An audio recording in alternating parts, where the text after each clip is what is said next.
che ci siamo, pochissimi secondi al via per il primo binomio della prova di cross country del CICO3. Pietro Sandei, Rubik Prever, numero 101 di pettorale, quinto dopo la prova di dressage, 47,70 punti negativi. Partito in questo momento. Ladies and gentlemen, a very good afternoon. The warmest of welcomes to leg 7 of the FEI Nations Cup Series for 2016. This gorgeous venue, Vairano in Italy. And appropriate that we have an Italian to lead out the cross country. And he did a very good dressage on the Friday. Sue Baxter.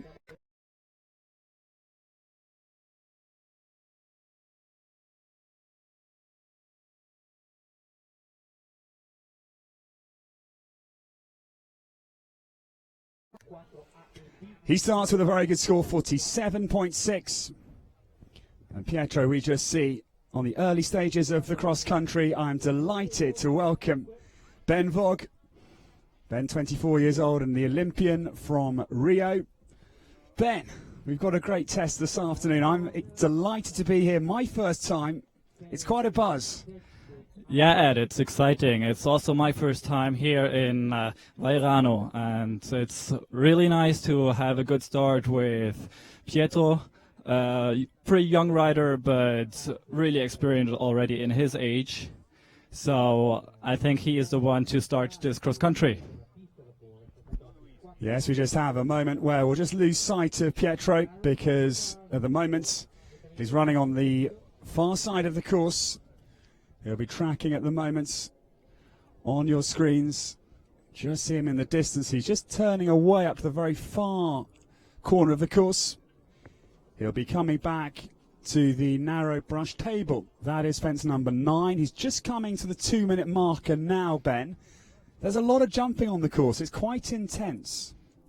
Yes, I think that in the end it gets even tighter with the jumps. So in the beginning you have to really make time good if you want to reach near the time. So it's going to be interesting how people are going to handle the time, or if anyone is even going to make the time. Yes, just to put that in context, the course length is 3,510 meters. The speed is top end international difficulty. That is the 4-star speed, 570 meters per minute. And that gives an optimum time around Captain Mark Phillips, the Burley course designer's course, of 6 minutes and 10 seconds. And Pietro is now just tracking back to the big open fence at 12. We're just eyeing up the next out on the cross country. In fact, I'm not sure it is because it's Jörg Kerbel next to go. This somebody who's just coming down to the start area.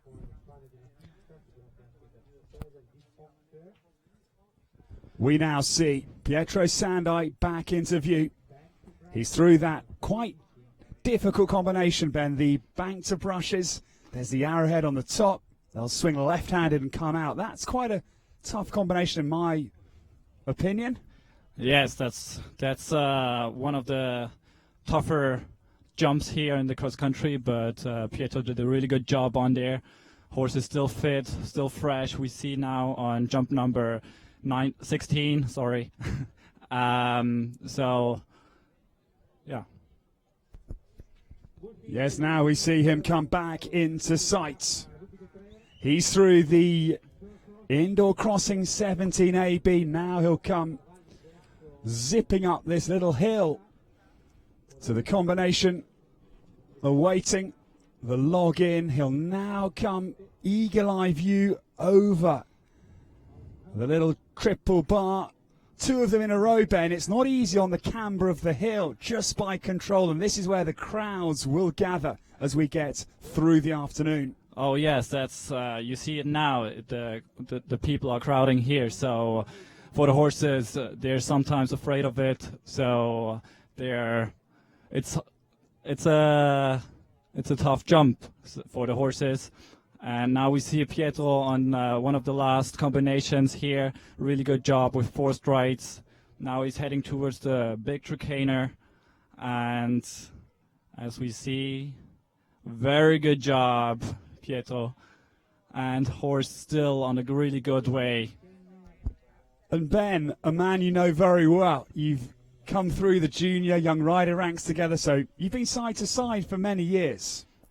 Yes, Pietro is a good friend since many years, and yeah, really good rider. So we were on a lot of championships together, and he exactly knows what he has to do. And now we see he is coming towards the water, difficult jump. He has to motivate his horse again. Jumps in really good, and over the boat. And very good job on a close line towards the corner. So, perfect. Yes, Pietro Sandai is making super progress. Coming into the back portion of the course now. All eyes will start to go on the clock as he sets up for the double 26 AB in and out here. He's through there, Ben. This is a great start to the afternoon. Pietro is powering for home. Don't rush it, Ed. The last jump is one of the most important ones, but he did that good. Very good job. Yes, Pietro Sandai cruises home. It's such an exciting sport, especially here in Vairano, because we're so privileged, Ben, to be in absolute prime position. Our commentary point is on the mound by the control tower where the spectators are gathering, and it's just a wonderful bird's eye view of our sport. Yes, you have not many places where you have such a good view all over the place, so we are really lucky, and even we as speakers that we have the overview here. And now next to go is Jörg Kobel, German rider, and he's starting very well over the first 5 jumps. Now comes towards the first or second difficult combinations, the right tire. We just lose sight of Jörg Kobel a moment, as Ben said, coming to the second combination on Captain Mark Phillips' course. The opener, that's that brush vertical, and then the angled offset line to the angled brush. That's 4AB. We just lost sight a moment there of Jörg. He's up at the upright tyres. That's 6. The corner is the direct route, and if they jump 7A and B together over the corner, that's fine. But of course, if it goes wrong, Ben, they've got to represent, and that is the danger element of taking that right-handed corner. Yes, right. You have 2 possibilities to go over there. Straight on 3 strides, or with a little angle to the left, with a little curve on 4 strides. But in the CCI earlier, we saw most people are going there with 3 strides, and it works out pretty well. So I think that's what most people are going to do here now.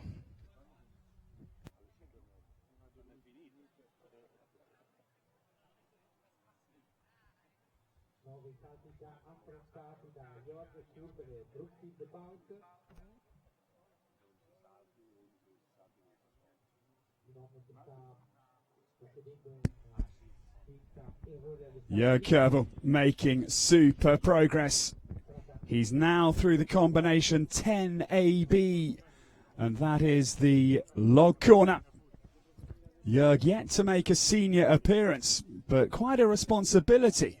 As trailblazer for the German team, we well know the domination that Germany have imposed on the sport over, well, since 2009. Michael Jung won the bronze individually in Fontainebleau. The British team won the gold in Fontainebleau, Ben, but since then, it's been double gold, time and time again for Mickey Jung and for the German team. Yes, that's true, but now we just had a little stumble with Jörg on the fence number 15. but 14, sorry. But he did a really good job there. Had a good balance on the horse, and no problem for them too. And that's one of the things we see cross country. Those of us who've been lucky to enjoy the sport for many years, Ben, it's not always smooth sailing. You know, there are so many variables in our sport that need navigating safely, and it's a survival, it's a marathon type of an effort over, you know, different steeplechase events. That for me is what is so exciting. Yeah, sometimes it's just hard work, and sometimes it's it goes basically by itself. But until you rode it, you never know it.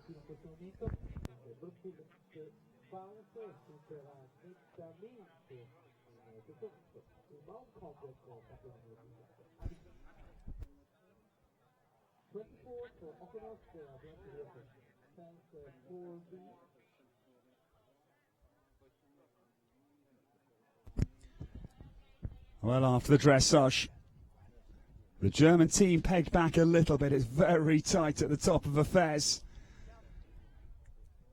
The German team in the bronze medal position after dressage. The young Swiss team with a man alongside me. Very much a crucial part with 3 scores in the 40s, the 3 counting scores. And the Olympic champions France have nudged ahead, but it's very tight, Ben, after the first phase. You couldn't call today. I wouldn't like to. Yes, it's all open. So, and that's what the sport is about. Especially in the cross country here with a tight time. We'll see. We can reach everything, but the others can overtake us as well. So it's going to stay interesting. And Ben, coming back from Rio and a great performance there, and you've had such a wonderful run through juniors, young riders. You've been having just a wonderful time, Ben. You must be really excited. And Jörg, okay, a few moments through the water, but he comes through. Just tell us a little bit about your Rio experience. It was a great experience, especially for me, because, I think I was, Elmo Yankari, who is here as well, is one of is the same age as me, but we were the youngest ones there, and especially as an amateur, it's a really great experience, and it's a little bit of family tradition to go there. My grandfather did it in Stockholm 60 years ago, and now it was just great to go on with that family experience tradition. And your brother Felix also there. It was an incredible tag team of the Vogt brothers. Yes, I nearly forgot about that. No, just kidding. No, he was there, and he did a really good job in the dressage and had a little bit unluck in the cross country. But I mean, if you don't risk anything, you don't win anything, and that was what he was going for. But we both are happy and looking forward to probably go again there. Well, Jörg Kerbel, the second out on the cross country, has completed. And already a good crowd assembling here in Vairano, because this is the crucial 7th leg. We go to Waregem in Belgium next week for leg 8 of the competition. And I can now bring you the very first time, which is in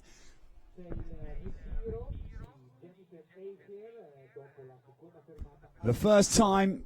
It is the time for Pietro Sandai, the young man for Italy. He powered around with Rubis de Pre and just 5 seconds over. So that is a great time completed, and it's 2 time to add, and that is a completion score of 49.6. It's a very competitive start. Yes, it's really it's tough if the first rider goes that fast. We will see if it's fast or not, but I think he had a fast round, so it's making pressure on the other riders to keep up with him. I would like to say whatever, Voggy, because I can see the man alongside me, eyeballing him, and yeah, we're in a nice mode. I think the commentary team, the man alongside me is going to respond later. And let's see what the young Swiss team can do, as we say, in second on the cross country.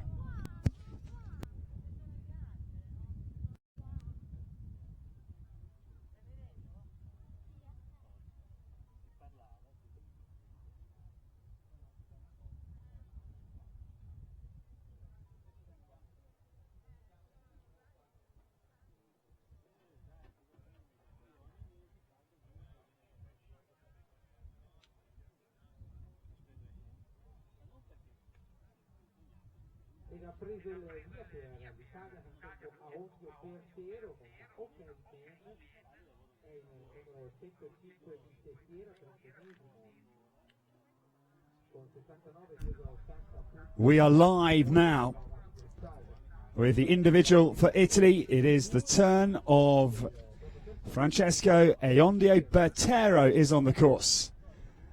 And this is Marco Eondio's OK Man. And this is an individual rider for Italy. There's been a few little chops and changes in the start order. We just apologise because we expected to see Jennifer Eicher for Switzerland. No sign of Jennifer as yet. Not quite sure what the reason could be. We'll update you when news comes through. And also, I can tell you that Rémi Pilot for France was due to start fourth at 3:42. The time local here in Italy is 15:45 at the moment. So again, Rémi is coming a little bit later. He'll come after Felix Etzel, and he'll be the second out for Germany a little bit later.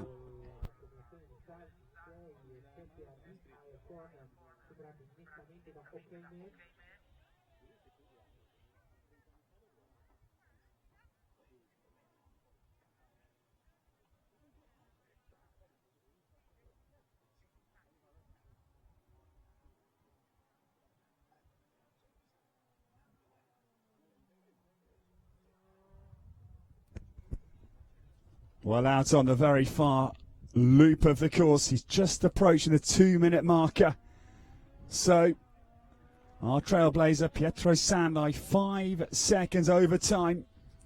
If you're new to eventing, every second over the optimum will add 0.4 of a penalty per second over the allocated time.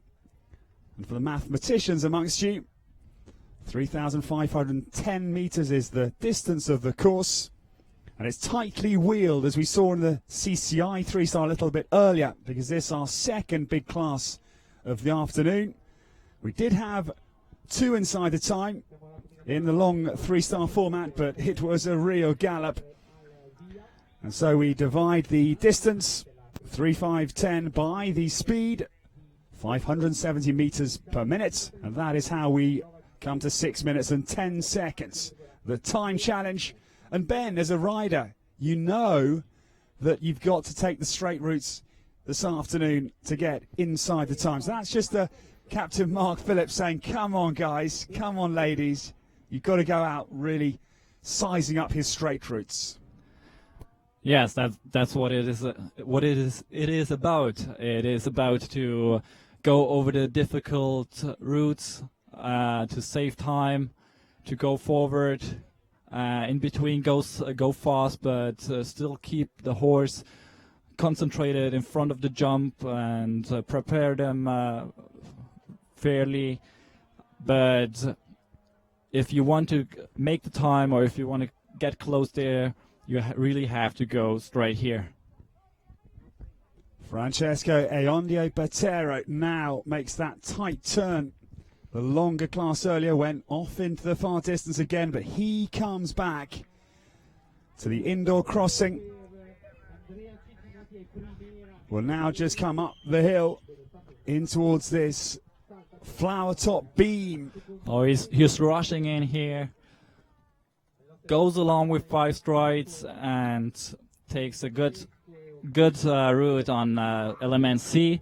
So we saw here earlier the people did like Jörg Kobel. He did 6 strides here, you can do both. But if you're going to go like a 4 on 5 strides like Francesco just did, you really have to come forward in over the A element, and then it works out. But you really have to go forward here. What a ride this young man is giving OK Man. They are on fire because that was really gutsy riding to attack the mound complex. We saw a very experienced man earlier for Italy having at the last part of this combination. So there's a lot of jumping here. Don't underestimate what you just saw.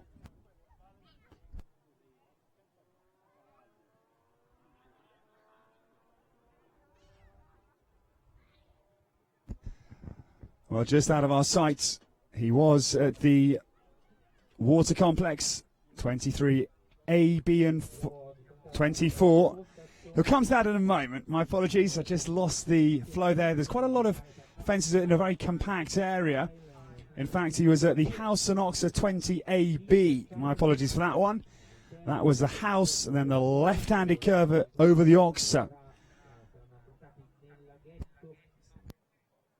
But now he's at that water complex, 23AB. They jump in over the hanging log, then the boat on the exit, and the left-handed turn over 20A and B. That's the corner, Ben. Yes, Ed, and what we sadly couldn't see, but there are 2 options to ride it. 23 and 24, they're 2 different numbers, so you are allowed to make a circle in between, so it loses a little bit of time, but you for sure can ride the corner safely, and that's what we just saw, or that's what Francesco just did, and it worked out pretty well.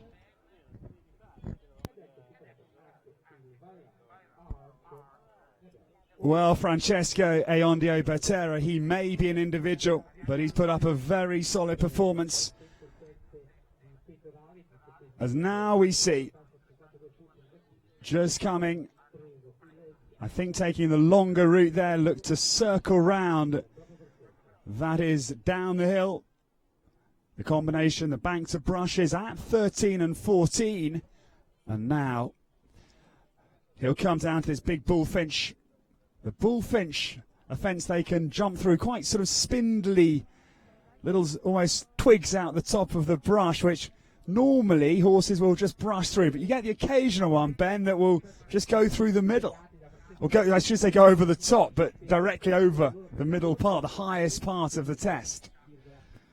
Yeah, sometimes it's horses who are paying attention, they are going over it. They're jumping way too high sometimes, but that's what you want. You want to really want to have a really good event horse, and he's going right through it. I particularly want a good horse to jump right over the fences tomorrow. The crucial deciding phase of the equestrian triathlon. As just dropping down through the mound complex at 18A, BC, or just when now. Goes across the ditch. They have to just veer left-handed. There's a mandatory left-hander after the mound to then come back to the next combination. We'll see. That is this House to Oxer double. Just on the approach right now.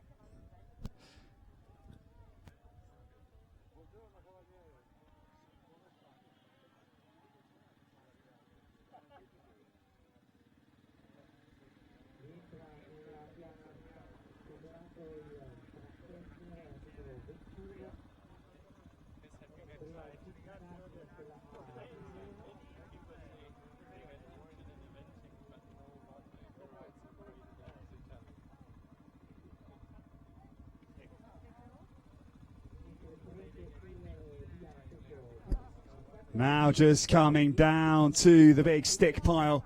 It's a traditional low flat oxer.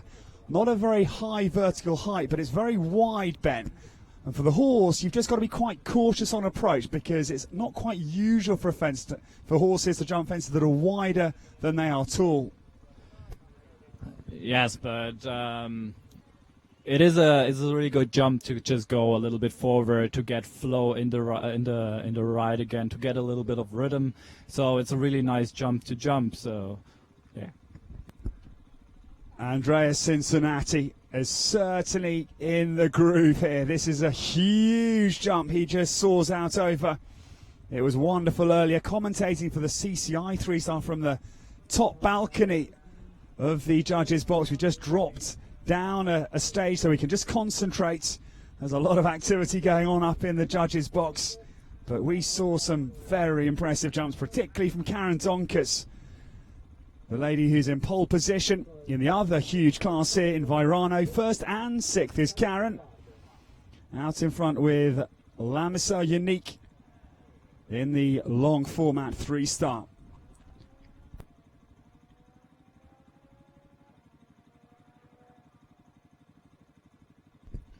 Well, now we catch sight of Ariana Guidarelli.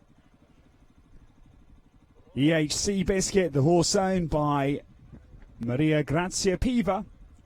The dressage score here was 52. Left her in 18th position, just to put that in context. The leader after the dressage with a superb 43.3. Andres Ostol, that was, with Pennsylvania. In second place, 43.7. Bit of sibling rivalry perhaps because he did a nice dressage, Ben. That was Felix Fogg with Cleveland the third on 43.7. And in third place, Nicolas Mabir for France, 44.5. These are the individual standings. And of course, a lot to play for, Ben. 10,000 euros prize money this afternoon, and of course, yesterday and today is all a combined package. It's a mouth-watering amount of money. Yes, but that's not what it is all about. It's about the cross country, and now we're seeing a little struggle in the jumping in over the boat. Good, but ends this combination really good. And you can just see giving her horse a big pat. The HC Biscuit. Oof, you can just see how tall that fence is when the horse's nose is kind of now kissing the top of the brush, Ben. You know it's a big one. Yes, but that's totally normal. The horse sometimes is struggling, but good horses, they always get themselves out of an uncomfortable situation.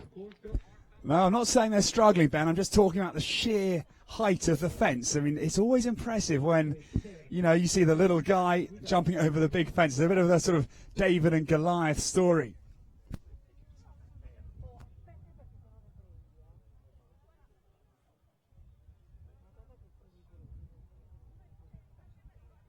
Well, on course now, coming down into sight, we see Costanza Mantici, number 108. This is Daisy's Diamante, the horse she owns herself, and this was a very nice dressage. 49th position, in 10th place.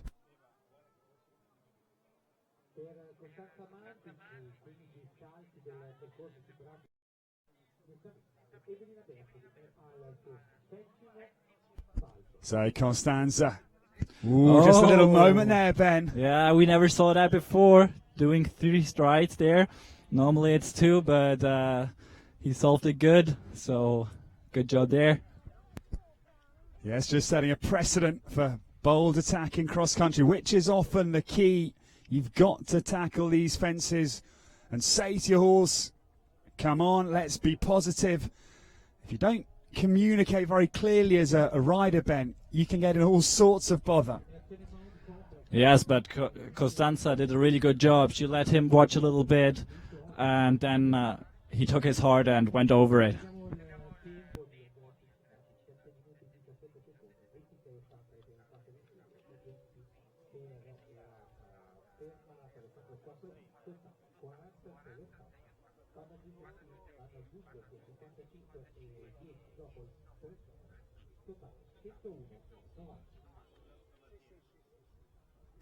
Now Costanza will come down to the Trakehner.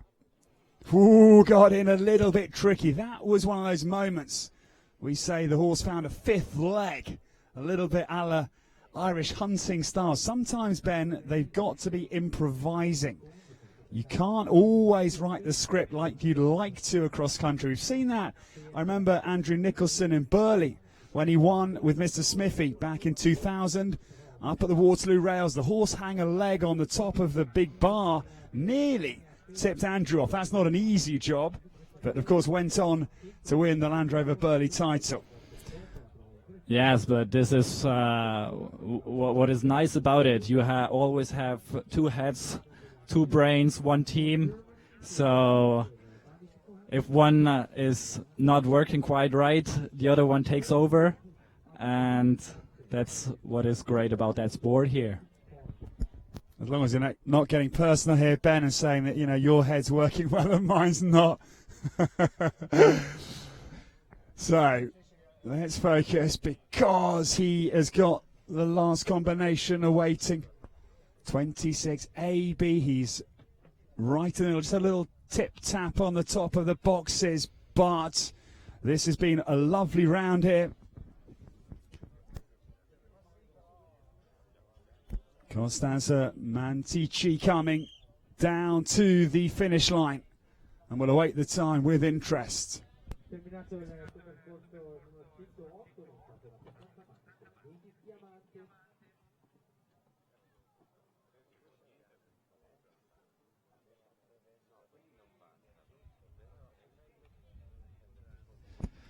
Now we just saw Evelina Bertoli going over the 18 A, B, and C very smooth, riding on over 19. And now the next combination is coming. A table with 4 strides on the to the left-hand side over an oxer.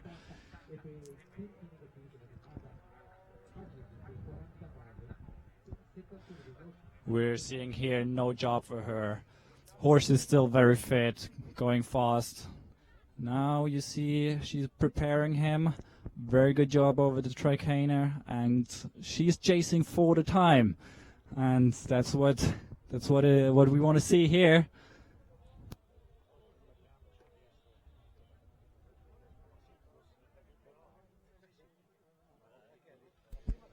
What a super round this is over the stick pile. And yes, they look very, very swift.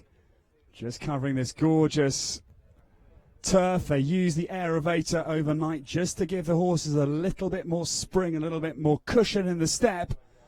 And very smartly through the water complex at the back end of Captain Mark Phillips's, for me, fascinating course. And so far, things are riding very well.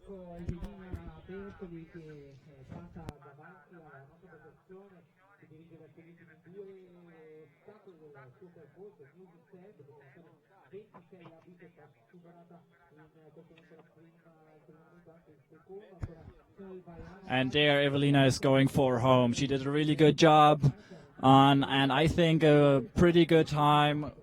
We don't have it here already, but we will get it soon.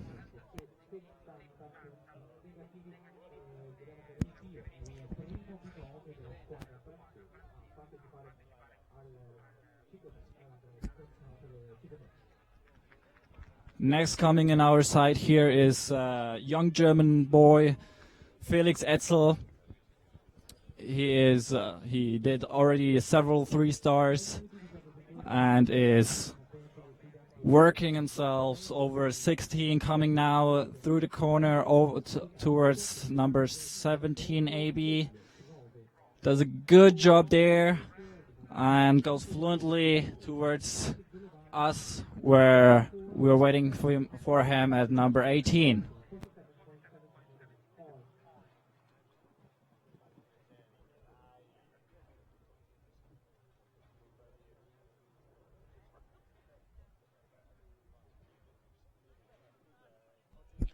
Well, on course, the young man who's produced this horse himself, Felix Etzel.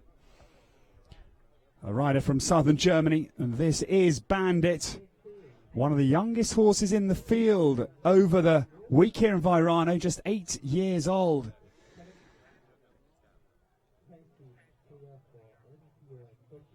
Just coming around the corner between the House and Oxer 20A and B.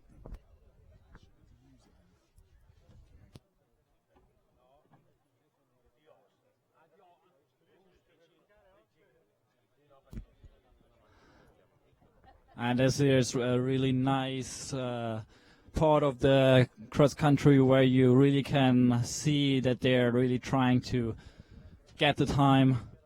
And here now, good jump, really nice jump for preparing them, as I said earlier, for the now difficult water jump. It's the only one inside, but the horses are watching. The water is quite deep there. It's deeper than usual, but most horses have no problems. It's just important to stay back with your body, like he just did over that Trakehner here. And now he's going for the finish line over the last combination. Here you see, you must have heard it quite sometimes here at 26A. The horses are touching the fence, so here it is important of the rider that the sometimes tired horses, you have to help them, you have to keep them away a little bit.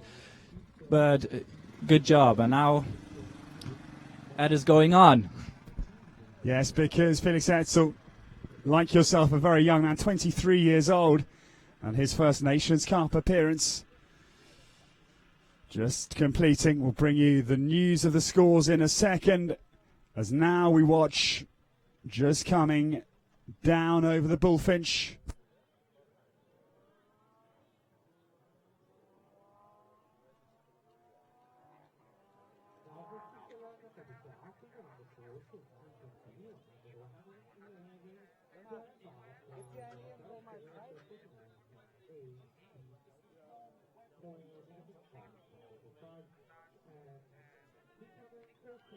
Uh-oh.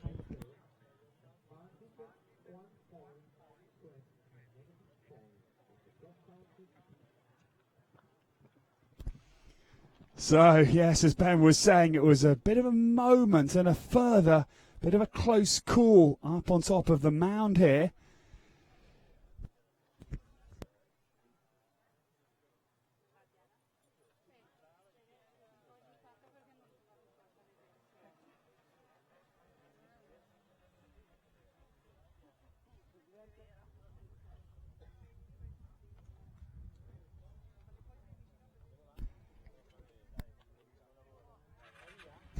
On course it is Remy Pilot. This is the one that came out of order because started a little bit late. Not quite sure of the reason for this, but it is Tolchik du Levant who comes now over the big Trakehner. Remy, who owns this horse as well, and part of the French team that are in pole position. They are the new Olympic champions, guided by Michel Asseret, the new French team coach.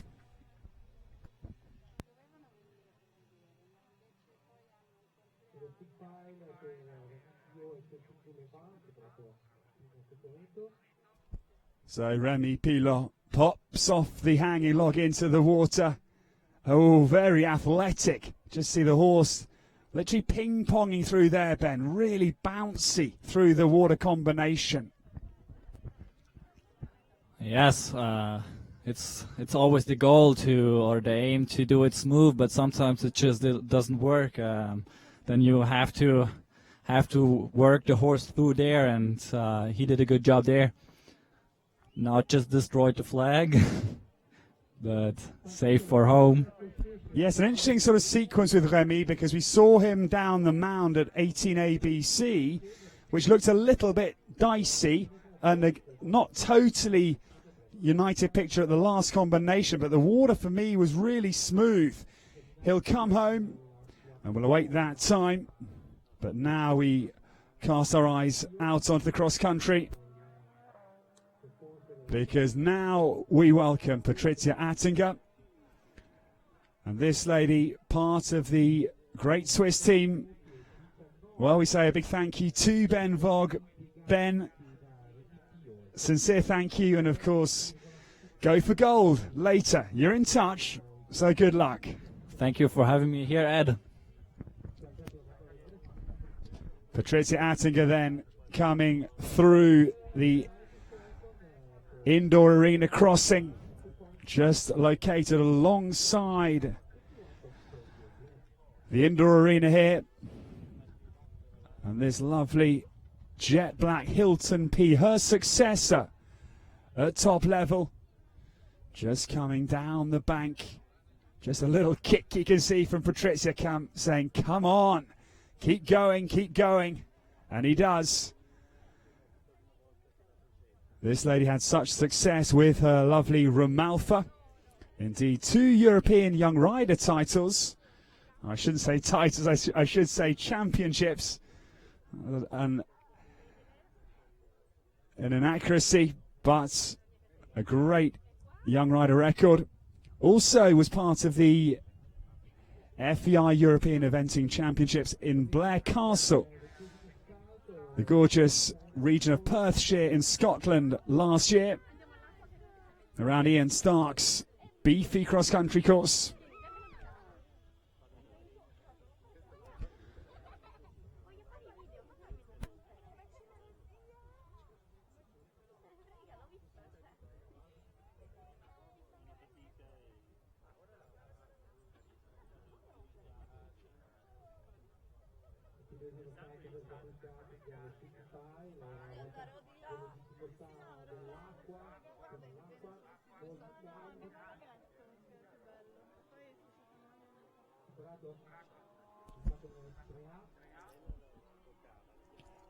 Patricia Attinger just out of sight. I would imagine that is because she's maybe turned a circle before that corner. We can't quite see behind the mound.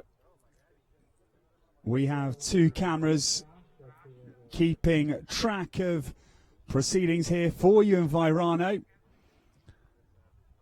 So there's going to be the odd little lapse in coverage. We'll hope to bring you all of the news as it comes through. We're lucky to have the judges just alongside our commentary point, so we'll have some hard, fast facts. So Patricia crosses the line. We await that time with a lot of interest.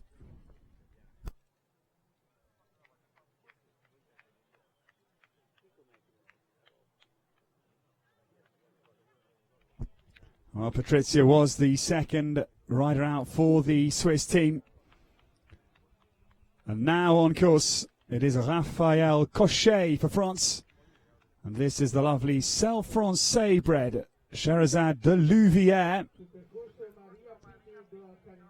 This lovely grey, part of the same breed that took the world title with Sandra O'Fart in Caen, the Worlds of Normandy, with her wonderful Opgun Louveau. The Shogun Cross Je t'adore bred Celle Francais superstar. So we have respect in the sport for the Celle Francais breed for sure. And Raphael Cochet is quickly away from the mound complex.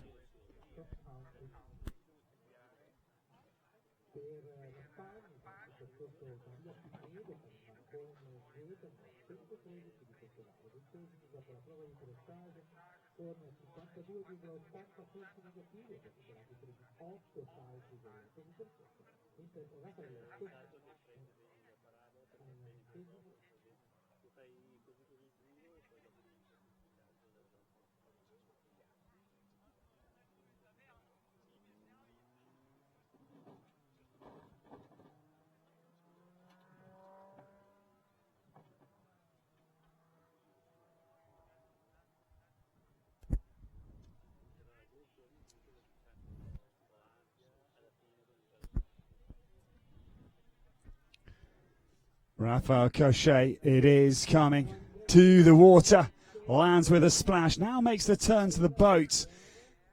It's a lot sharper than it looks on your TVs. It's quite a good angle to get back to that boat up the hill.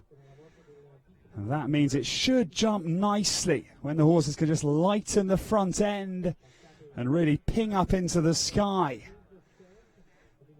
And now we see him coming down to the newsstand.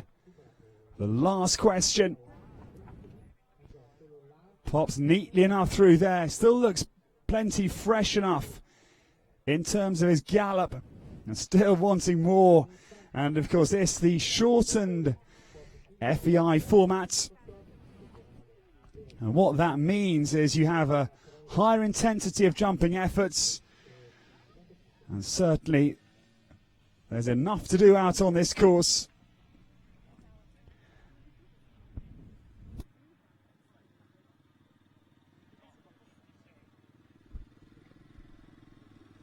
Well, now on course, we welcome the lovely chestnuts, Karim van Kolen Z, the Zangaseda bred, nearly all orange.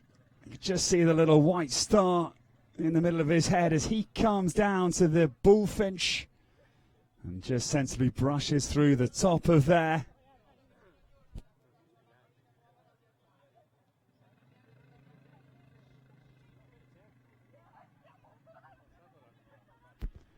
Just to update you with some of the scores, Remy Pilot au Chic du Levant came home 6:19, so that was 9 seconds over time.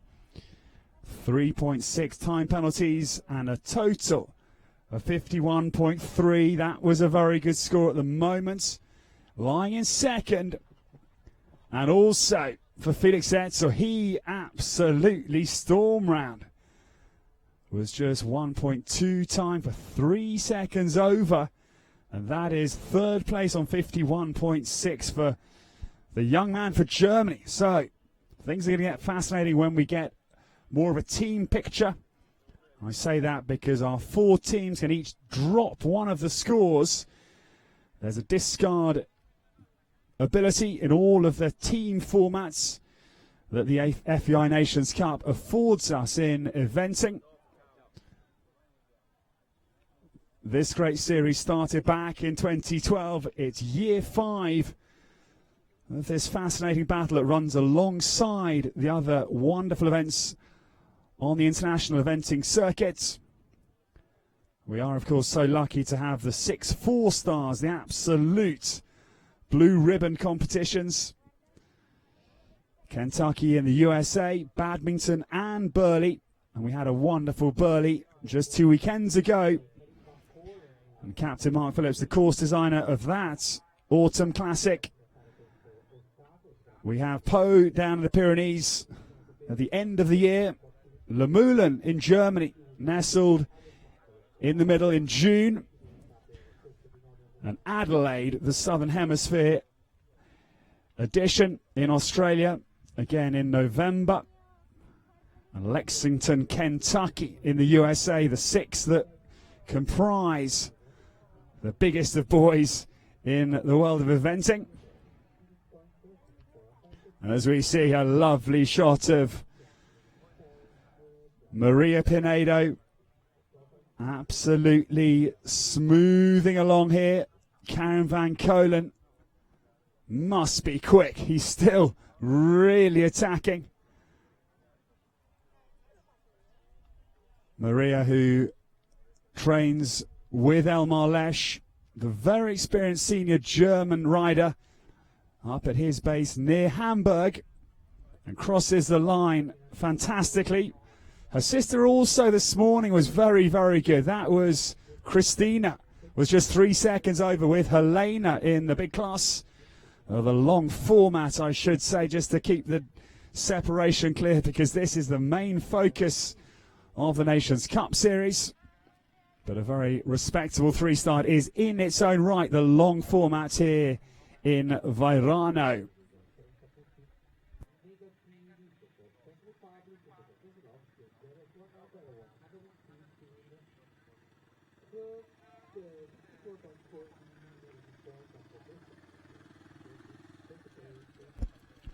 Well, the lady we catch sight of is going at a nice, easy pace. But what experience lies in this lady? The Olympics, the World Games, and European Championships in both pure dressage and eventing is a remarkable record. I'll be delighted to welcome Susanna Bordoni to the commentary point after this round has completed. And this is the lovely Port Phillip Jones, owned by our organiser here in Vairano, Giovanna Mazzocchi, just coming down into the mound.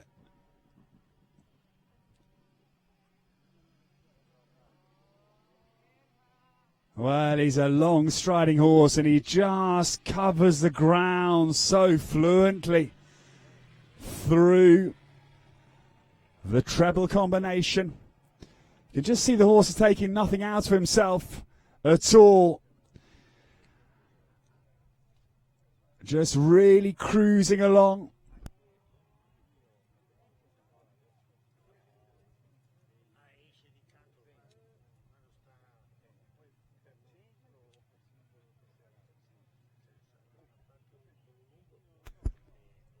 Port Phillip Jones, you can just see the loose, soft contact. Ooh, almost came unstuck. Boy, almost too casual there. You can see the way she's riding. Just nearly had a nasty moment. We'll just take a moment just to regain her composure. Because those moments as a rider, I had a few myself in the saddle. Oof, they knock the stuffing right out of you. And then a question how quickly you can recover. Because if you dwell on the problems of the past, the lesson for life, the present becomes very, very tricky. And come on now, Susanna. Into the water. Yes. Lands. Ooh, picking up the knitting. It's a little bit chancy, but we're living on the edge with Susanna Bordoni.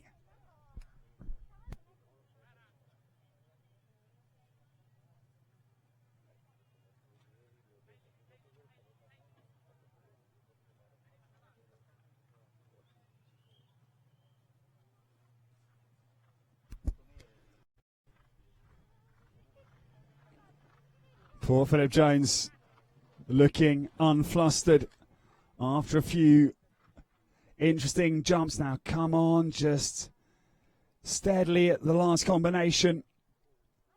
Yes, beautifully through there. In the colours of the Italian Carabinieri, the Italian Army. I better be careful in the commentary box later. I don't want to be escorted off to the local clink. As now we see, on course, Petr Veselovsky, this is the individual rider for Czechian, is on course. This is Katarina Mandisova's Veles. Dressage here, 64.3, a little bit off the pace.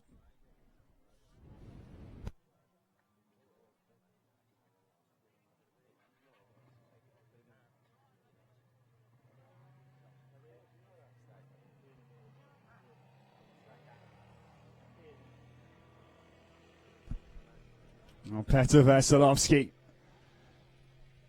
comes down to the stick pile and just keeping the pressure on to try and put that time under threat.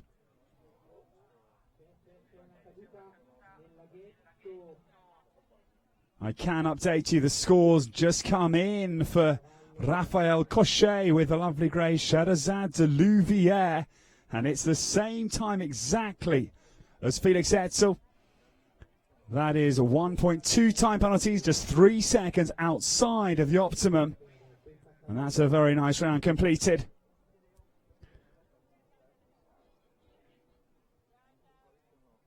There's a lot of quick and fast action I'll just give you a quick run up the current standings. I can just update you, there was an early refusal at 4B for Susanna Bordoni with Port Phillip Jones. And her time 7:56, so considerably over the optimum as well. And that's put her on a final score of 1:18. The round for Francesco Eondio Bertero, OK man. That was 6:43, so 33 seconds outside the time. And the completion score for him is going to be 1:03 as we stand.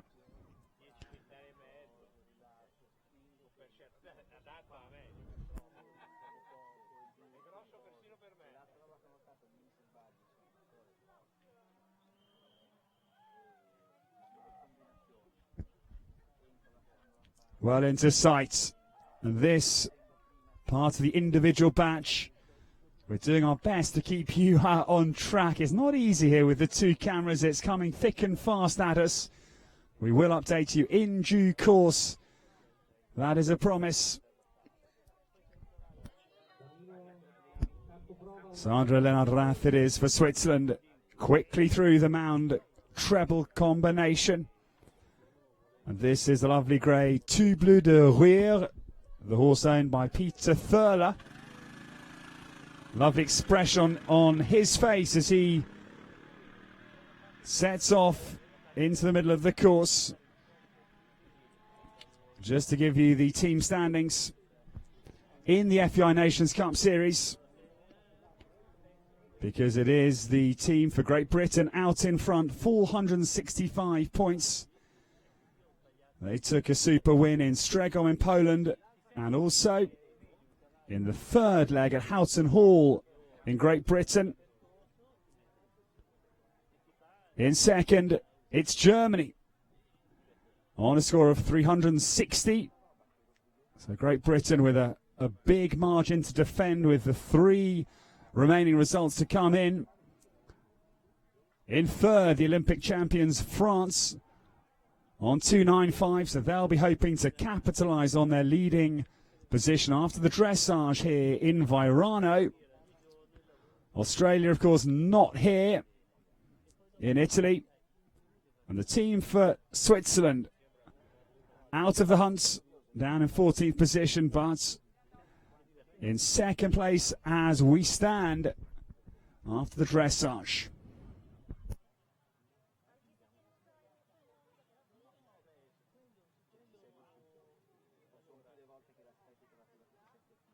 Well, big pat for Tout Bleu de Ruire. He soars out over the big into space.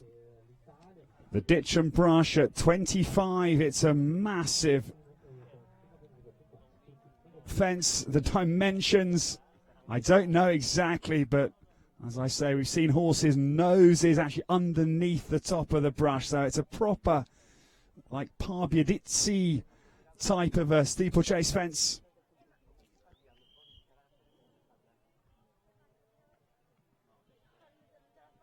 Well, on course now, and this is the wonderful Waldmann. Evelyn Burdermuller, it is coming down into the mound complex.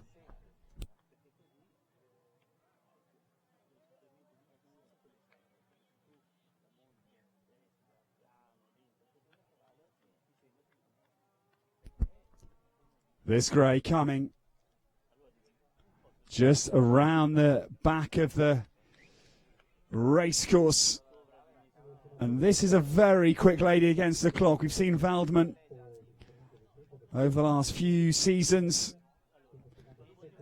He's been down in Radolfzell, the Vogue family's wonderful home event, and he's a powerful galloper, this one. And you can just see the composure etched on this combination. They're not flustered in the least, and that is the real art of cross-country. You watch the likes of Sir Mark Todd, Mikael Jung, Sandra Ophard and Chris Burton, just some of the headline acts on the world stage. And they don't rush, they don't bustle or hurry their horses along, just all in a rhythm.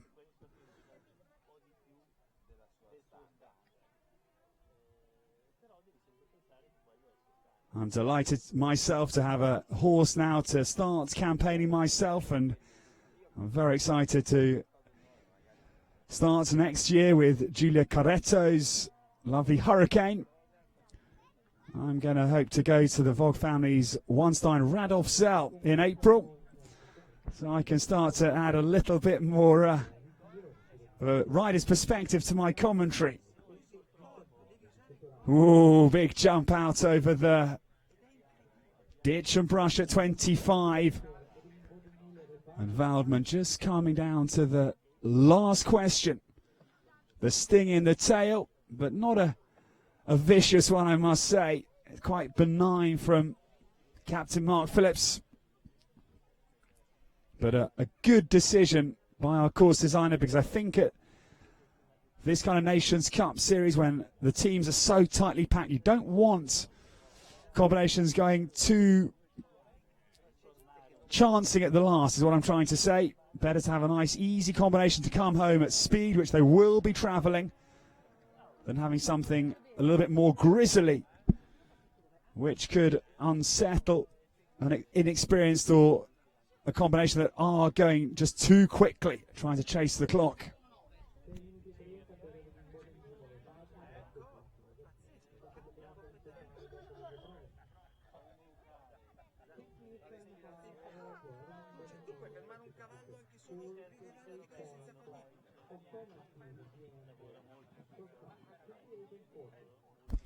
Pietro Sandai just coming off the Mound Complex, and I'm delighted to welcome Susanna Bordoni, just back from Port Phillip Jones. Susanna, there was a few moments, but in all looked like a very nice round. How was it for you? I don't really think he realized that we were at a competition being at home. And after number 2, rather than looking at fence number 3, he was actually watching the public. And he started off a little bit puzzled, really not understanding what was going on. I was planning anyway for a steady ride, as I'm taking him then to Buccolo, hopefully. And then while we went on, he got better and understood that he had to do something here. It wasn't just a canter around the track. And we're on course live with Pietro Sandai, a man you know very well, and what a start he gave the Italian Nations Cup team. Just 5 seconds over the time with Rubis de Pre was very impressive. He really sped round and put the competition into a very nice feeling, Susanna, with a very good start to the afternoon's competition. Yeah, definitely. And here to get the time in the CIC, it's always quite complicated, even though the ground is flat. But it's not that easy. So to be 5 seconds over, he definitely moved on. And something interesting here in Vairano, we've got the car racetrack just alongside us. There's quite a lot of adrenaline here. The course itself is interesting at twists and turns, but not features like in Buccolo with the wooded sections, or, for example, in Fontainebleau with the undulations. So as a rider, you've just got to keep them even more focused, I would say, on the jumps. Yeah, it's quite tricky, really, because you've got the first part, because of the start, obviously, you're not going to be that quick. And then you've got a couple of quick minutes out of the main track. And then once you come back in here, for sure, if you've lost some seconds or if you haven't gained some while you were outside, it's quite difficult then to keep the same rhythm. Well, now we just lose sight, but we'll catch up with her again, because it is Rebecca Chiappero for Italy. This, the lovely Zanga Seda Quilando, just coming down to the first combination. That is the hedge off gallop, the first question of Captain Mark Phillips. And Susanna, a nice straightforward question to start. The ground falls away a little bit on landing, but it's okay. It's fine. It's Mark Phillips placed the big hay bale to the left of it, which makes the line quite tight, really, and there's no room for error and no room to move a little bit right or left. just to get the stride shorter or longer. So you really have to be committed on that line that you've walked. And a lot of nations and combinations will track down to Waregem in Belgium just next week. Leg 8 of the 2016 series, and then the finale, as you said, in Buccolo, and that is a wonderful competition. I've been lucky to commentate at Buccolo for over 12 years, and what a privilege, one of the best run events in the world. Yeah, it's a really good event. I've ridden there a few times, and it's a very nice event with a very nice atmosphere. Everyone is very helpful, very nice, and the course is nice, and everything. It's for me, it's a competition I really always look forward to riding at. Well, now we just catch sight of Rebecca Chiappero just coming down off the corner, just approaching the log corner 10AB. This is a 4-stride combination.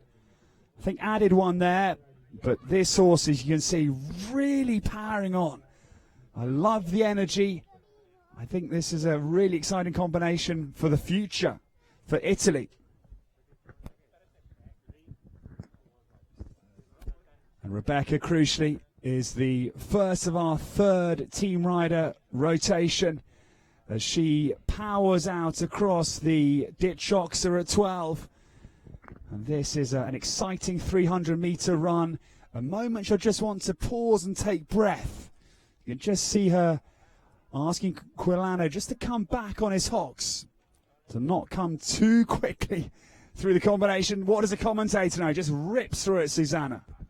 Yeah, she got on, probably she got the first one quite straight and turned to ride into first 4 strides, because in actual fact, if you put a bit more of a bend, you could even ride it in 5 strides, but obviously she took the quicker option. I'll just remind you again of the position. We'll come to the team standings at the end of the class because it's all happening thick and fast here in Vairano. We're in Italy. What else would we expect?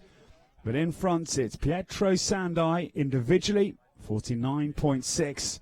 Just 5 seconds over the time. It's just coming across the racecourse for the last crossing of the chase track. And I'd say this is a very gutsy performance, Susanna. She's really taking this course on. Yeah, and Rebecca has been bringing up quite a lot of young horses here in Italy, and since quite a few years, and now she's on the international scene, and she's doing very well. Well, I'm lucky to commentate on the European and world circuit, and it's a name I've always struggled with. But I now live in Turin, and I think, is Chiappero good? Chiappero. Chiappero. Thank you. I've got no excuse now, just living up the road as well. So just coming down to the trachea, we can just see the sheepskin protector across the breastplate. A good device just to keep the saddle in position with the horse. There's so much muscle underneath her saddle. It can just slip back the saddle. That's the purpose of this leather brace.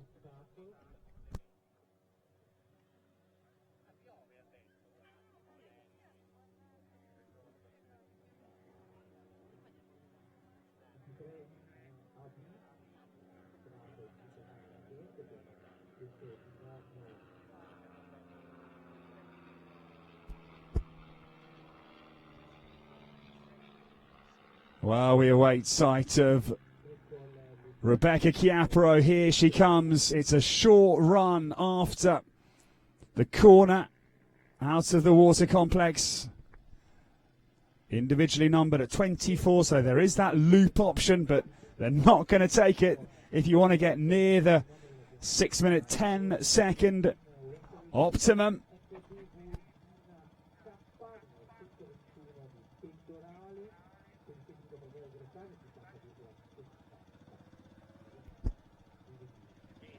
At the moment, the quickest rounds are for Messrs Cochet for France and Felix Etzel for Germany, both on 6:13. Just a couple of seconds slower, but no criticism. He was only 5 seconds out. That was Pietro Sandai, the trailblazer for Italy and indeed the trailblazer for this afternoon's cross-country.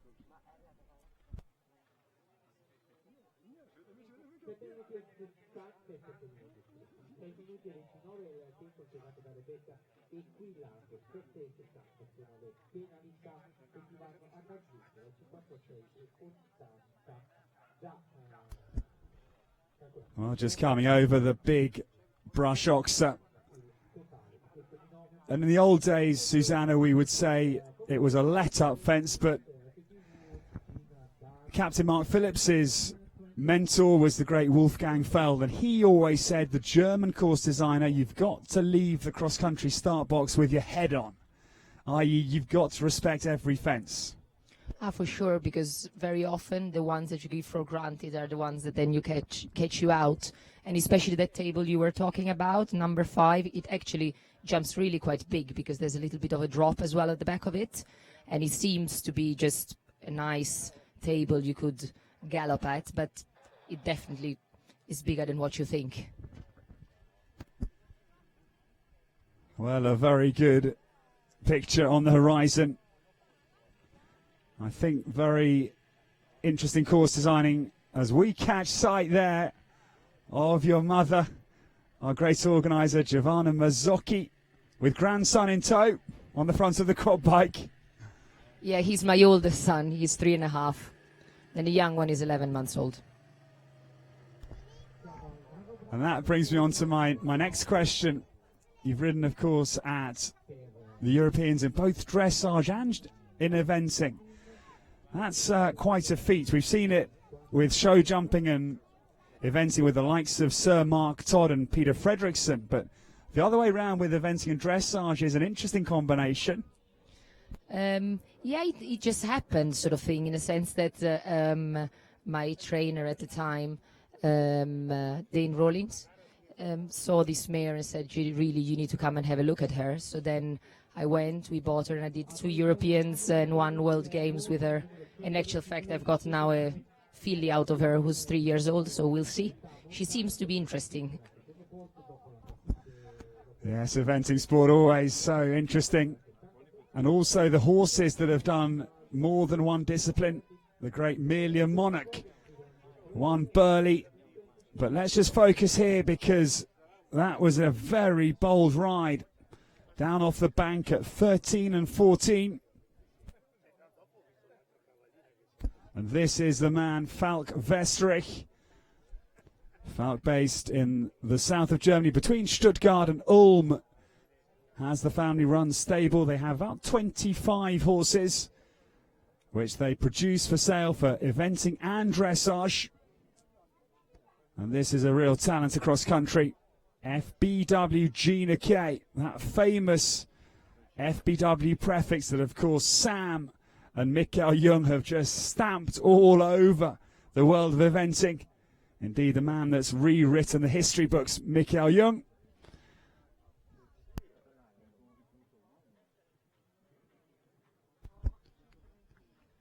Well, Falk Westrich just gives a little brr, the slow down command in the German vocabulary. As he comes, takes quite a wide line, quite a safe line into the brush off the bank.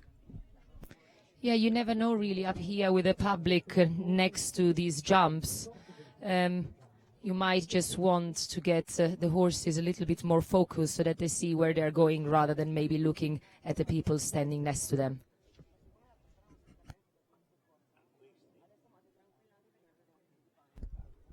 Well, Falk Westrich is giving Gina K a very intelligent ride. He's just taking his foot off the gas. I'm really impressed with this because he's very smooth, Susanna. Now coming down to your fence here where you had the little moments. Yeah, he was, I don't know, I thought I saw a good one, but he decided he was going to put one more foot, not a stride, but he just put one more foot and then took off. But luckily, all okay. And that's the nice thing about the partnership. It's amazing if there's a little misunderstanding. The horses just seem to, of course, they've locked on, they want to jump as well, and they can get, you know, us out of trouble, or it works both ways often. Yeah. Exactly, and I think he wasn't maybe very convinced, or he didn't. As I said, it's very difficult, really, especially when you ride a bit bigger tracks on, you know, fences that you ride past in trot every day, and they never get to jump them. They're all of a sudden a little bit surprised, but still, that's not an excuse. But definitely, this is a very good ride. That this our German rider is giving his horse, and they're approaching the last combination. Falk Vesterich turning for home. This has been impressive. You can see his left leather boot has been torn somewhere out on the course, but he has battled on valiantly. A guy I know very, very well, and he will be a very proud man down in the finish zone. Great round for Falk Vesterich and Martin Crooks. Gina Kay, the third out for Germany, comes home. They're certainly applying the pressure on the Swiss team ahead of them and the dressage leaders France, with the lightning quick round of Felix Etzel for just 3 seconds over, and we'll await that time for Falk Vesterich. He was very smooth for sure.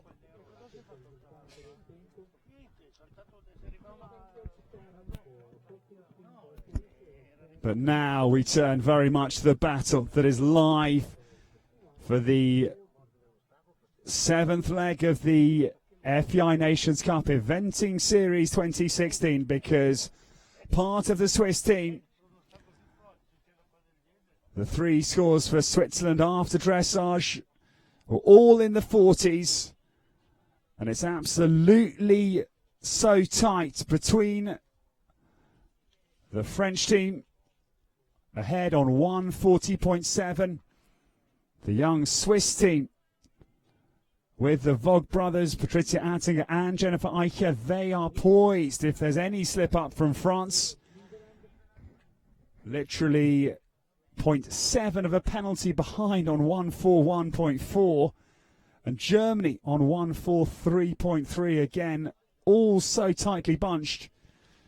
And those 2 super rounds for Jörg Kerbel, first out, and then Felix Etzel.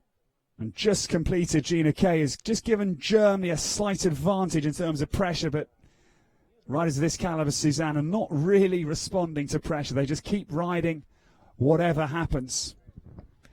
Yeah, this looks like a really nice round, and the horse it actually looks quite slow, but it's eating the ground and is jumping beautifully. Really, really nice to watch. Yes, Felix Vogt. He's in the top 35 on the world ranking list. Part of the Rio Olympics, and also was in the Worlds in France with his top horse On Fire. The World Cup champion of 2012 will give the Swiss team a lot to cheer about in a second, because, yeah, as we say, he is lightning quick, week in, week out on the circuit.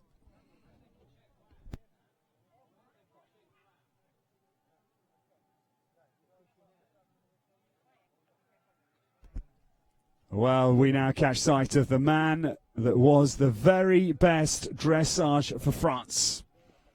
Nicolas Mabir comes out over the Bullfinch. And this, the lovely Tourmaline du Fief. The Self Francais, it's a young horse as well. Just a 9-year-old, and a dressage score was impressive. 44.5. And that was 1.2 penalties. That is it, behind our leader after day one, Andreas Ostalt. So another one individually can really challenge here. I think this course really suits young horses because Mark Phillips has done a very good job. All the combinations are actually technical, but they're all in front of you, and the horses really understand what you have to do. And if you ride them positively, they actually end up jumping better than how they begin the course. So I think it's a very good experience for a horse to be ridden around this course and jump around it positively. I think in total Mark has designed something in the region of 16 Burley 4-star tracks, and it's always a spectacular autumn classic. And has been very interesting for me this week, just been having a few lessons here and there from Mark about the cross-country design ideas, about how you just try and get the horse's eye on the top bar, the highest or the tallest vertical face. So the horse has to jump. That is what they've got to come over. If they get the front of the fence right, that's where the designer tries to draw the horse's eye to, with the natural arc that the horse will spring. As long as the takeoff point's okay, then they'll clear the back. That's the kind of basic concept. Yeah, and it obviously works as all the horses are jumping well. And we've seen, to be honest, these lines being ridden differently. Some have put it one stride more, some one stride less. But never mind how you decided to ride, as long as you were convinced what you were doing, they actually all rode very well in the 2-star and in the 3-star. Nicolas Mabir to put France, Michel Asseray's riders into a great position. The new Olympic champions, these guys all thinking they've got to keep impressing the French selectors. We now watch Elmo Yankari almost skidding down the bank with his lovely mare Soraya. This was owned by Saul Yankari, Elmo's mother, and Nina Sibelius. And this mare quite hot typically in the dressage, but an out-and-out jumper. Dressage 58.7. And Elmo, the first of our individual batch after the third team rider rotations have completed. And a man that rode in the Rio Olympics into 31st place in the Rio Games with his wonderful mare, Duchess Desiree. And it was wonderful listening to Michael Tucker and Ian Stark, the BBC commentary team, really praising this man's talents. I've known it for a while, having watched him on the international circuit. Ooh, he's coming quickly, Susanna. At the mound, he's not saving anything. He's just really going for it. Yeah, and as I said, maybe up here on this little hill, as there's not really much public around outside, once you come back in and all of a sudden the horses see all the people next and close to the jumps, they could really focus a little bit on the people and the public rather than the jump. But anyway, jumped through very, very well. It is always fascinating, the variables that affect the competition. We've got the ground, the weather, the crowd as well. We saw it in London, just packed around the Greenwich Park. And yes, it's amazing what can just distract a very intelligent animal who should be concentrating on the fence, but you just don't know always what can catch their eye or their ears. They're highly tuned athletes, as is the man on top, Elmo Yankari, based near Warendorf in the German heartland, near Münster. And Soraya just flicking her head a little bit. Quite a sensitive mare she is, and Elmo just holds the contact there well because jumps in quite big. And Elmo did a good recovery job there. Yeah, and probably that's why he decided to circle after the boat, jumping outside. There's a corner on 4 strides to the left, which is number 24, and the water itself is number 23, A and B. So in actual fact, once you've jumped in, you do 5 strides to the boat jumping out, and then if you don't feel like you've got enough control, you can turn right and put in a circle before you actually go on the corner, and that will not count as 20 penalties.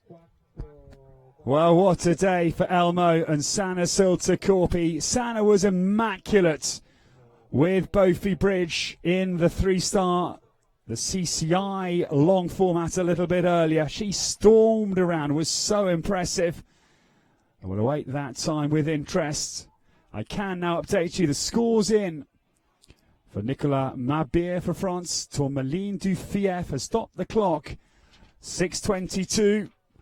So that is just 12 seconds over time. And that's a very good round. 4.8 time is the total. And that is incredible. Just 0.3 of a penalty ahead of Pietro Sandai. So things are tightening up both individually and in the team standings, which we will come to. But there's just not time because they keep coming. And now on the course is Roberto Rotatori with this, I think, 8-year-old horse, because in actual fact he rode it last year in Lyon d'Angers. And I think it's a very interesting combination. Roberto is quite well known for finishing up third in badminton with a horse he had a few years ago, and taking part at numerous European championships and Hong Kong, rather Beijing, but we were obviously in Hong Kong, Olympics, and this is his first 3-star, and it looks like it's very happy and full of confidence, with his ears pricked and looking where the next fence is. Yes, the Italian team won the Super Silver medal at the Fontainebleau Europeans as well in 2009. That was a real accomplishment to finish just in behind Great Britain, who took the gold. That was the last gold really for Britain. It's been then German domination. The individual world title went to Michael Jung. The world title in 2010 did go to Britain, but after that it's just been a double gold haul, with either Michael Jung or Sandra Ophart took the world title. I mean, Susanna, just a quick word about Michael Jung as we watch Roberto coming home. It's just a phenomenon, isn't it, what Michael Jung is achieving? For me, he's kind of making even Roger Federer and Tiger Woods looking like ordinary sportsmen. Yeah, he's incredible. He's definitely incredible, and at the moment, I would say that if he's in a competition, there's no chance for anyone else to win, to be honest with you, because he's extremely good on the dressage, and he always jumps double clear inside the time. So, you know, when you start in the lead and you don't make mistakes, you know, no one can go in front of you, ahead of you. And he's managed it on 4 horses and a variable age and ability. And I liken it to, you know, Tiger Woods sort of using maybe a flexible golf club and still keeping up the consistency. This is the brilliance of Michael Jung. But now we focus on Sana Siltakorpi, because Elmo has come home, and on course they're part of a double partnership. Not, of course, able to compose a team just yet, the young Finns. They just need 3 to compete in the Nations Cup Series. Of course, 4 is the luxury position that you can have a discard. But this is the lovely Bofi Bridge. I got a little bit muddled. It was Bofi Click earlier. And Sana gave us a brilliant exhibition of riding at speed. And this is the lovely bay. Ears pricked in this gorgeous early evening sunshine. But then just another question comes in here with the sun just dropping, Susanna. And I learned from Mark Phillips the reason actually this week why I had a rotational fall many, many years ago at Berrywood. When the sun was low, I was coming home to win the intermediate and my horse had a rotational fall. I saw a good stride, but the shadow that the sun dropping down below the palisade caused my horse to jump too low. So this is another factor now that the riders just must be aware of. Yes, definitely. In actual fact, it happened to me once in an intermediate with the horse I was riding at the juniors, and there was in front of a log pile, there was actually a shadow, and she took off where the shadow started. So really, she jumped like twice the size of the fence. Luckily, she made it on the other side, but it obviously wasn't planned, but that's what the horse focused on, and that's where she decided she had to take off. Well, I can give you now the time just coming through for Felix Vogt, the speed man for Switzerland, with Cleveland the third, and that is 6:26. Felix is getting slower in his old age, but he's got a beautiful horse there, and that's the other thing. We've got to preserve the young talent in the stable, and Felix is going to finish on 50.1, and at the moment that is good enough for third place. Oh, it's so tight, because literally 0.8 for penalty covering the top individually from Nicolas Mabir on 49.3, Pietro Sandai second, 49.6, and third Felix Vogt, 50.1. It's so tight.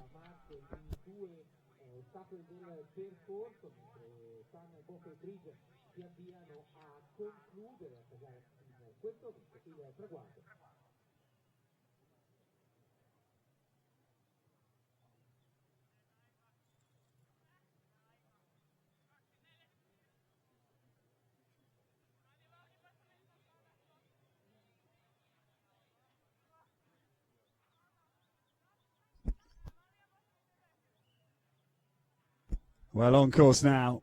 At the back end of the track, it is Jörg Kerbel we pick up. Just making his turn in towards this combination that is quite almost scary to look at, Susanna. It's a big fence in as you come across the angle, and then the big corner with a ditch is quite a lot visually for the horses. Yes, I agree, but in actual fact, it jumps very well. We've seen these, all the horses jumping well, and next to it there was as well the other two-star combination, and I think it looks more, well, I'm not saying it's not impressive, but it looks more impressive probably than what the horses think, because they actually really enjoy jumping it. And the thing that made me a little bit more respectful was that I'd come to the end of the CCI three-star course and saw that combination. I was like, wow, I'm just tired from walking.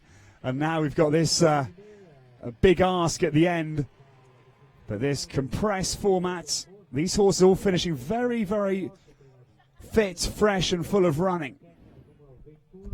Yeah, you know, it always depends on the horses. At times, maybe if you have a horse that is a little bit strong, a combination very early on the course could cause a problem, because maybe you don't have them settled in a rhythm, or maybe for some it could be more at the end if they get a little bit long, a little bit tired. But really and truly, as you said, I think the horses are very fit today, and the ground is very good, and the course obviously jumps well, and the horses enjoy it. And, you know, at times they get as well mentally tired if it's too much for them. One thing after the other, one jump after the other, one question after the other. Instead, obviously, this course that Mark has built is really keeping them fresh in their legs, in their body, and in their mind as well.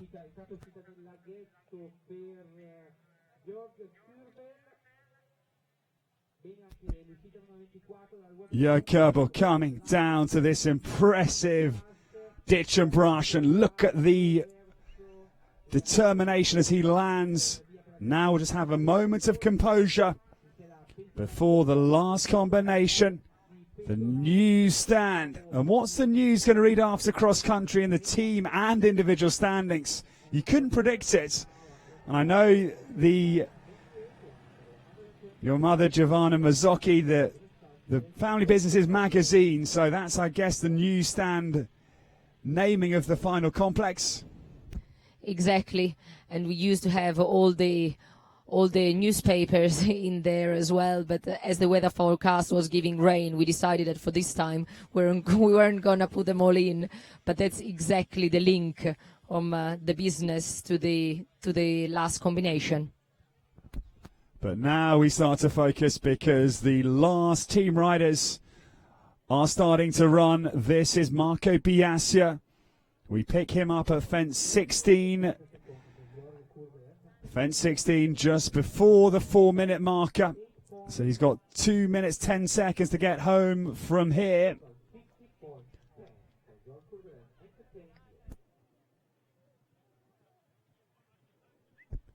Still the two quickest rounds, that of Bandit Felix Ettel. His Nations Cup debut has been a sterling success for Germany. He was a little bit disappointed with his dressage, but I think he'll get over that one with a brilliant round today.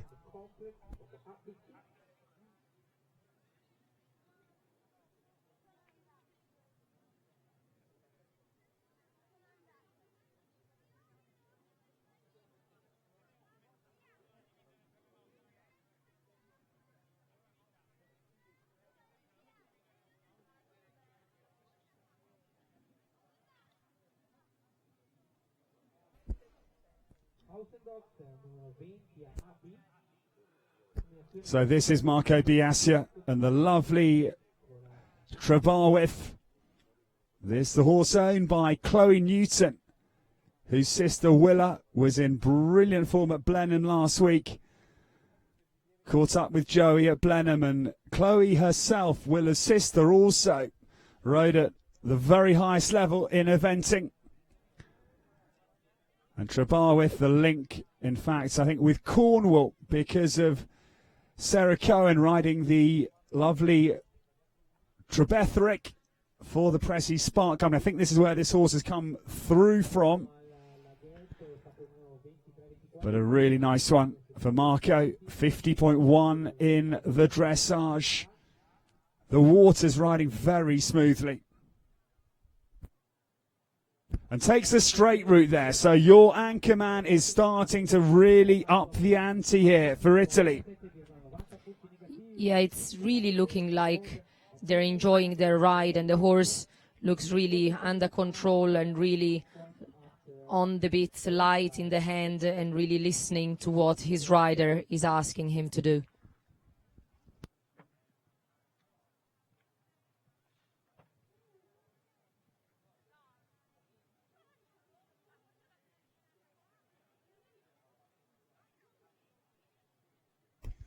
Well, now we catch sight of Andreas Ostholz. Was in superb form earlier with Corvette. Just breezed around the 3-star. And this is Dr. Wolf-Dieter Eccles, a lovely mare, Pennsylvania. And Andreas in determined mode, because very frustrating. Was flown to Rio but didn't take part in the Olympics for Germany. Was an old soundness issue that excluded him from the team, but he was second at Badminton. It was a wonderful result behind Mikael Jung. That's no disgrace at the Mitsubishi Motors Badminton Horse Trials this spring, and also in the top 10 in the World Equestrian Games in Normandy 2 years ago with Mats Padmos's So Is It, his Rio horse. And I can just see him, he's out charging, as if to say to the German selectors, what more do I need to do? Yeah, he's been around since long time, and he's very experienced. He's been riding a lot of different horses, and he always had them going well and brought them up to top level, so he definitely knows what he's doing. Andreas has opted for the funky pink sunglasses, the goggles today. And that's interesting, of course. We've talked about light distracting horses. Also, you riders have got to be absolutely focused, because if you miss a beat out there, things can become ugly pretty quickly. Yes, and especially this time of the day that the sun is a bit lower. You know, it could be just that one or two jumps that earlier on were jumping all right. Now all of a sudden have the sun behind them, so it could actually become a bit more complicated for horses and riders. Pennsylvania got a little bit awkwardly to the big brush, just could see her pulling for her head, but Andreas Ostholz actually trains with a big boxing ball to keep his fitness up in his Warendorf Bundeswehr base in Germany. Just rattled through the last combination, but again, it's been a powerful round for the anchorman for Germany as they look to catch up from bronze medal position after dressage. It's so tight, as we've alluded to, between the top three. And Pennsylvania just coming down the gears to complete. But now we go to the man that was in the commentary box earlier, Ben Vogt for Switzerland. Just 24 years old, completed his first Olympics in Rio, was superb around the very strong Pierre Michelet World Championship course in Normandy 2 years ago now. And this, in fact, is Christian Vogt, his brother and uncle, Maurice Perret, and his father, Jürgen Vogt. Wonderful Blaney Castle. This horse is 16 years old, and Christian guided him round Buccolo in 2012 in the late autumn. And Ben is now enjoying this horse. He's a great cross-country performer.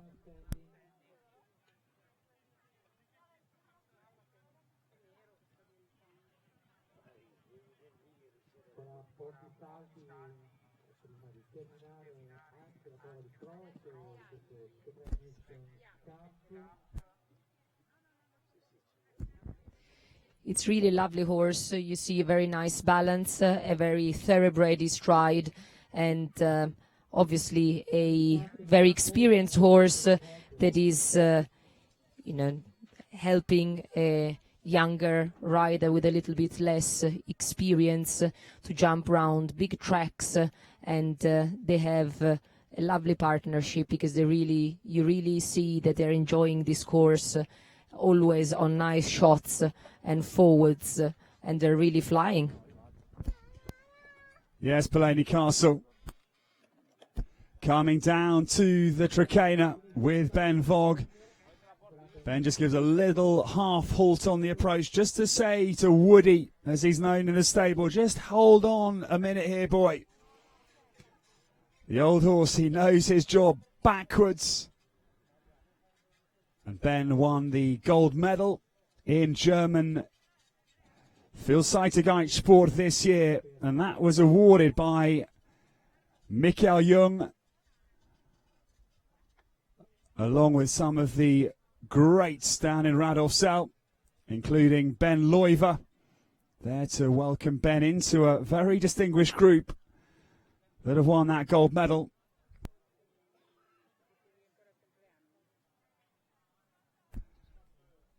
So Ben Vogt sensibly opts just to spin a circle between those separately numbered elements out of the water complex. And Blaney Castle pricks his ears and starts now to charge for home. This has been another wonderful round. I think this man is really on the rise in world eventing. He's so composed, just loves his horses, loves the sport. And I think this is another cracking example of this man's talent. Yeah, and he's very, very tidy as well. I mean, you've seen his round. He's always with the horse. You never see him pulling and the horse lifting his head up. They really look happy. But now the last of the day. It is François Lemierre for France. It is Augustin Duterrois, this lovely Self-Francais bred, owned by Viviane Lemierre, and just coming off the mound down into the last part of the treble combination at 18C. 48.5.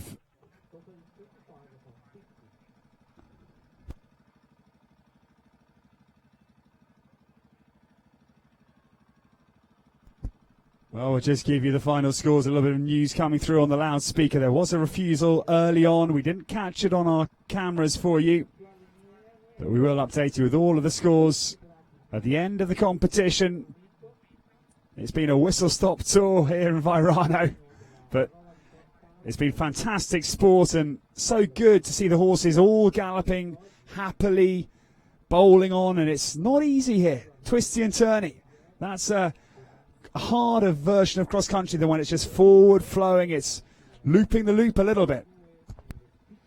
Yeah, definitely. And as we've in actual fact seen earlier on that when the CCI 3-star was running, the time was definitely much easier to get in the CCI rather than in the CIC. So in actual fact here, to get the time or go close to the time, you have to go faster because the track is shorter, but the amount of fences are still quite a lot. Whoa, this is a serious jumper. Augustin du Terroir just explodes through the water. The jump into the water was just impressive. And this is a lovely horse. I think there'll be some checkbooks rustling for this horse. It's been jumping so convincingly.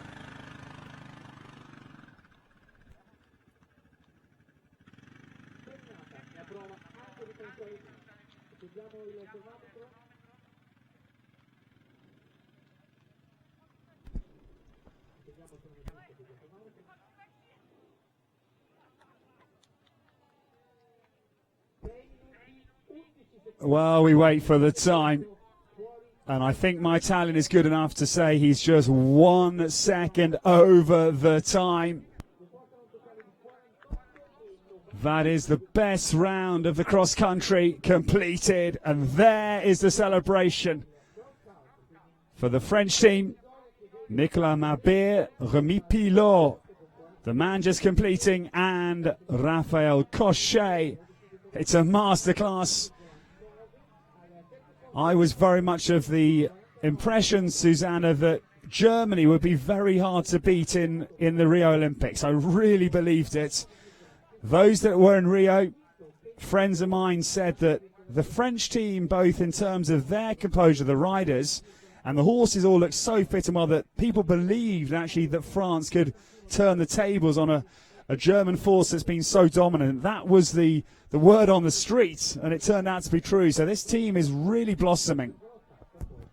Yeah, definitely. And even here, they've been doing a very good job. And to be honest, even this last round, you see, when the horses are ridden in balance and properly, they actually go fast, but it doesn't look as if they were going fast. And like this last round, just 1 second outside the time. It's fantastic. I think it's probably the quickest round of the day, but it didn't look hectic or chased. It was always in balance with great jumps and a great rhythm.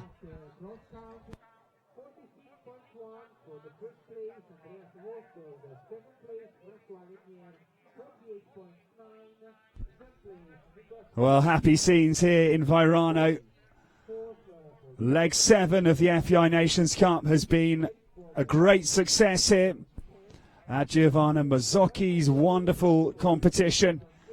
I will now give you the top 10 individually as the scores are being checked. That's Felix Etzel in the middle. What a round from the young man. The top 10. What a day for Pietro Sandai. He has 2 in the top 10. And it is in Seoul, Ohio. Had just 4.4 time penalties on the cross country. And the final score for Pietro was 55.9. With another one to come up the leaderboard. The lovely grey Sherazade de Louvière, the Self-Francais mare, with Raphael Cochet for France. Finishing on 54.8 in 9th position.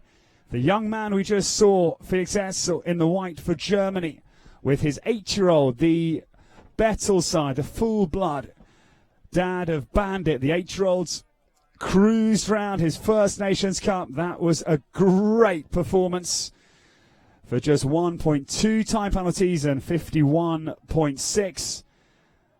To put that in context, that is literally 5.5 penalties behind the leading score that we're coming to.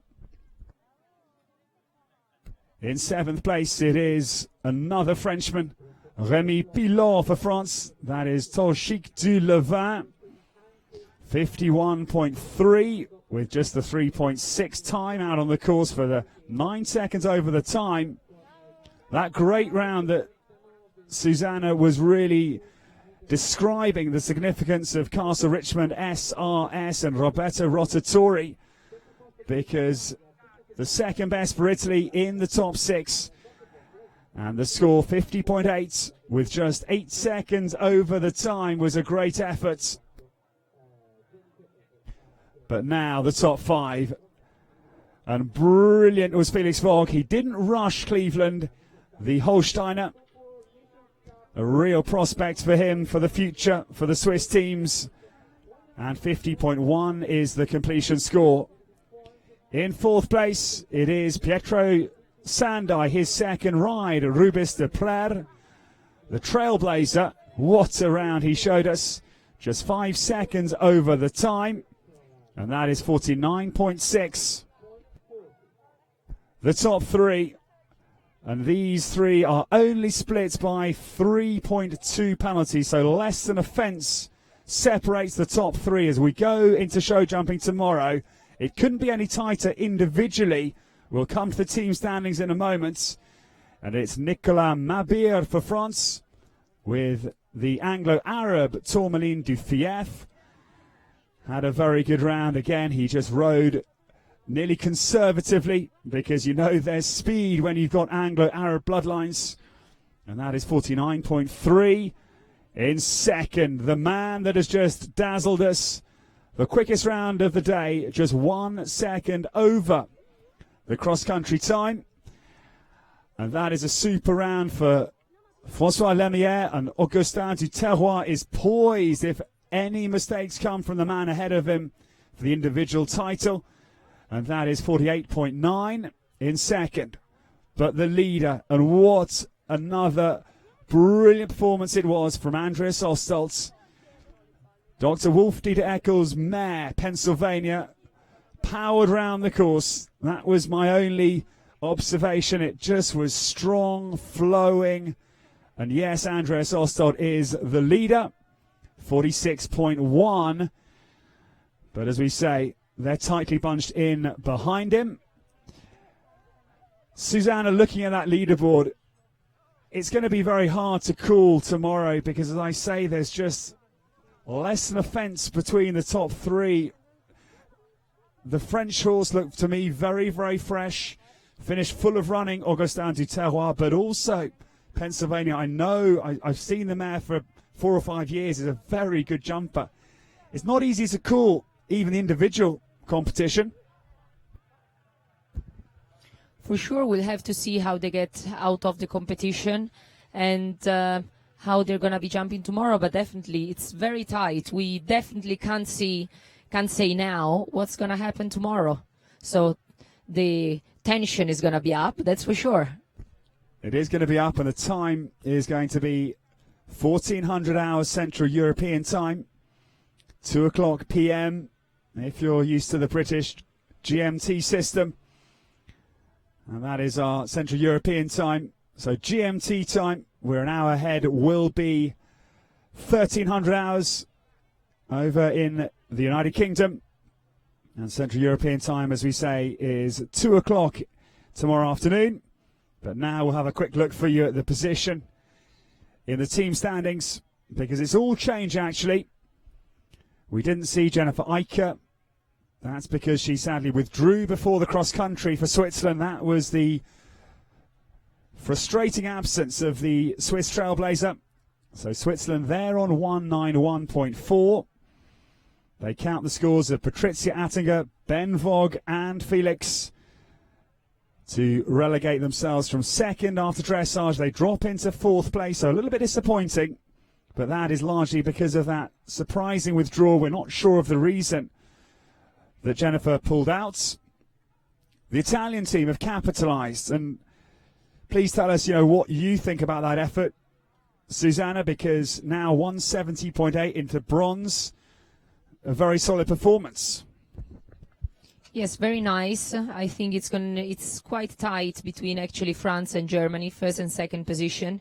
It's 7 points, more or less, and a little bit more from Germany, second place, to Italy, third place. That's actually 14 points. So, but I think at the end of the day, tomorrow, it's still, we still have to see what's going to happen. It won't necessarily stay all the same. The competition is not over yet. And Susanna, as a rider who's seen so much in Italian eventing, who of the four or which of the rounds for Italy really caught your eye?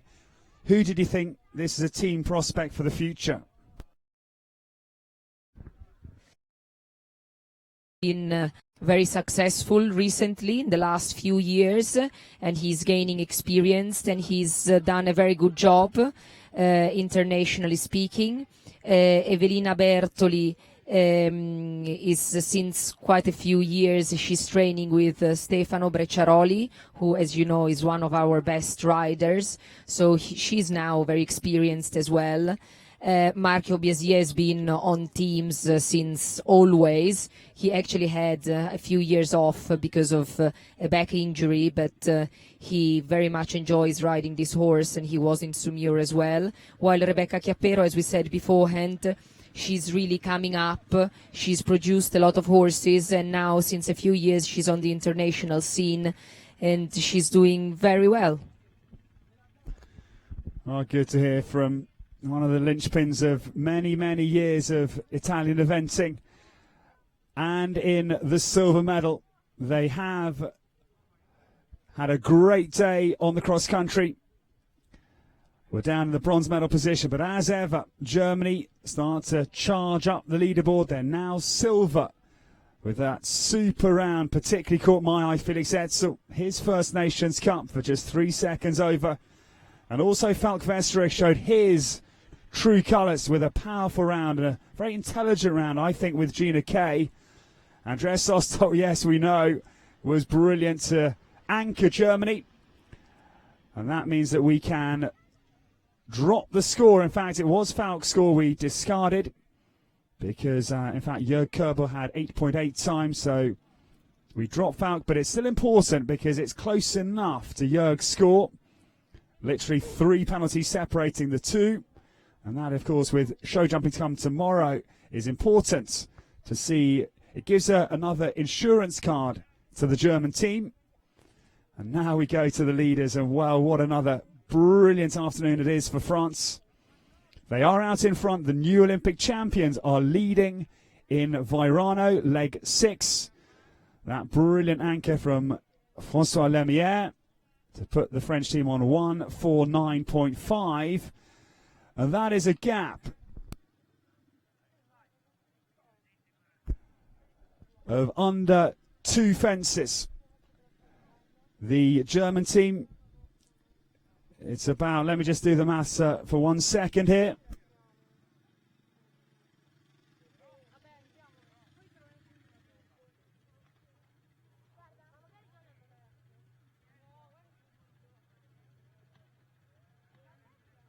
The gap is going to be 6.6 penalties.